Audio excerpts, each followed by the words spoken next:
Hi and welcome to our latest Outsports Jock Talk vlog. Sid Ziegler in New York. Sorry I wasn't with you last week. I was actually golfing in South Texas. Not golfing well at all. I was not hitting my woods at all. In fact, I was so bad I decided to start using my 7-iron off the tee. Which of course, on a par 5, 500 yards, when you do that, after your first shot you have like 400 yards left. Not a good way to keep up with your boyfriend when he's driving 200 yards. But regardless, I'm sorry I missed you last week. I was out golfing. Won't be golfing again for a while after that outing. First up this week, I want to talk about coaches. There was some, to me, sad news this week that Phil Fulmer, the head coach at the University of Tennessee, got canned. He won't be back next year.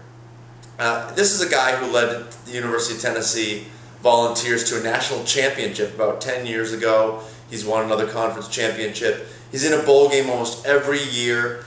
This year, his team hasn't been good, and fans have been clamoring for him to get fired, and the university decided to get rid of him.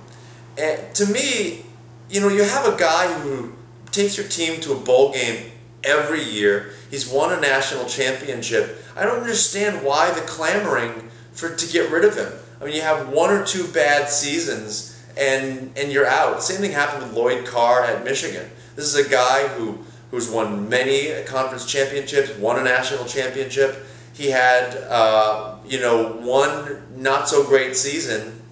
Actually, when he got fired, he ended up, I think, 10-2. The team started badly, so the fans forced him out.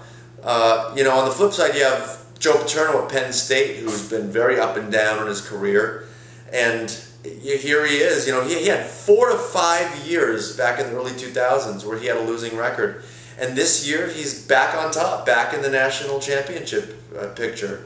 So, you know, fans need to calm down, especially in college sports when their team doesn't do well for a while. You're like spoiled little brats when you're used to championships and winning seasons.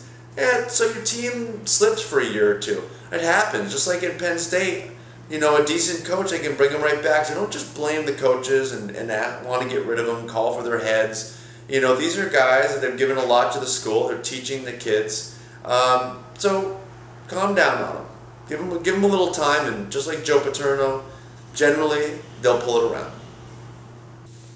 Okay, in the gay sports segment this week, I want to talk a little bit about Proposition 8. A bunch of sports figures got involved with for and against Prop 8 in California, as I'm sure you know. The voters voted to put anti-gay marriage discrimination in the state constitution.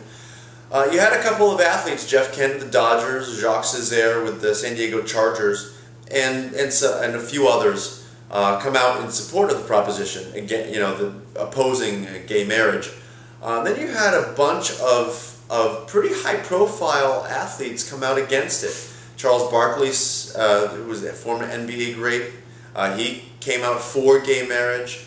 Magic Johnson recorded a phone call that went out to a lot of, I guess, a couple of million voters, asking people to vote against Prop 8. Steve Young, who is a former NFL player, he's in the Hall of Fame.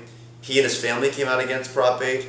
Doug Christie, who was a former NBA player, he and his wife came out against Prop 8. So it was, even the proposition passed, unfortunately, but it was actually really nice to see some of these straight guys and a couple of black guys, which is, as we've learned with the exit polls, that was a big part of why the proposition passed with black voters. To see a Mormon athlete and black athletes come out against the proposition was really powerful, and I think really marks a shift in sports where athletes can do this. They can actually be very gay friendly and get away with it. So kudos to them. Hopefully next time around they and some others will be by our side.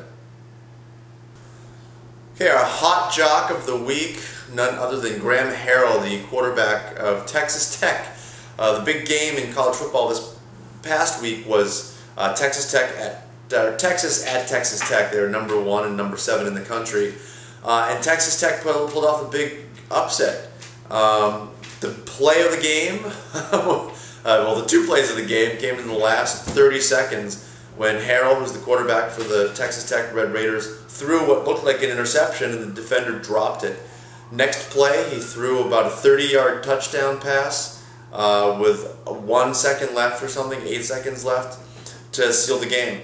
It was an amazing play. The receiver caught the ball short of the end zone, spun around, fought off a tackler, and got in. Took a lot of guts to throw the pass. Graham's kind of cute. You can go online and check out his stats. But listen, this was the biggest win probably in Texas Tech history, beating #1 Texas. That vaulted them in the national championship picture. So for that, and now Graham is probably a leading candidate for the Heisman Trophy. So for that, Graham is our hot jock of the week. Okay, thanks for joining us. Next week we'll have a report on Brady Quinn's first start in the NFL. Talk to you later.